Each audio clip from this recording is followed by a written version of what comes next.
Hello friends, welcome back to our channel. శత్రువుకు శత్రువు మిత్రుడవుతారని నానుడి. పలు ప్రపంచ దేశాల మధ్య సంబంధాల విషయంలోనూ ఇదే లాజిక్ పనిచేస్తోంది.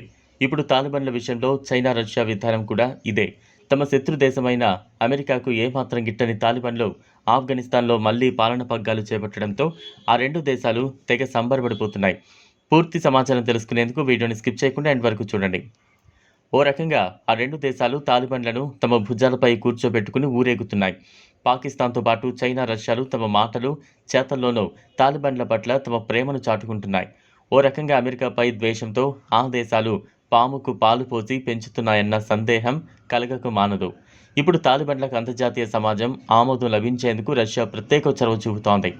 ఇందులో భాగంగా ఆఫ్ఘనిస్తాన్ అంశంపై మాస్కోలో జరిగే అంతర్జాతీయ చర్చలకు తాలిబాన్ ప్రతినిధులను కూడా ఆహ్వానించాలని పుతిన్ సర్కార్ నిర్ణయించుకుంది. ఈ విషయాన్ని ఆఫ్ఘనిస్తాన్ వ్యవహారాలను రష్యా అధ్యక్షుడి తరపున పర్యవేక్షిస్తున్న ప్రత్యేక అధికారి జమీర్ కుబులోవ్ కన్ఫర్మ్ చేశారు. అయితే తాలిబాన్ల ప్రతినిధులు ఏ స్థాయి వారు ఈ సదస్సుకు హాజరవుతారో ఆయన వెల్లడించలేదు. దేశాల మధ్య పరస్పర సహకారం కోసం 2017 నుంచి మాస్కో ఫార్మాట్ నిర్వహిస్తున్నారు. Russia, Afghanistan, China, Pak, Iran, Bharat మధ్య సహకారం కోసం ఇది నిర్వహిస్తున్నారు. అయితే ఆఫ్ఘనిస్తాన్ రాజధాని నగరం కాబూల్ను తమ ఆధీనంలోకి తీసుకోవడంతో ఆ దేశ పాలనా పగ్గాలు తాలిబాన్ల వశమైంది.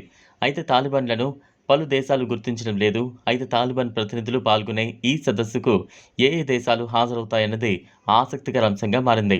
మరి ముఖ్యంగా ఈ సదస్సు విషయంలో భారత ప్రభుత్వం ఎలాంటి వైఖరి తీసుకోబోతోందన్న అంశం ఆసక్తి రేపుతోంది.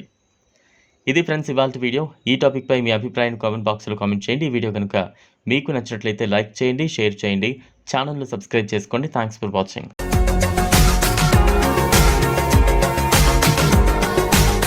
మరిన్ని అప్డేట్స్ కోసం మా ఛానల్ని సబ్స్క్రైబ్ చేయండి.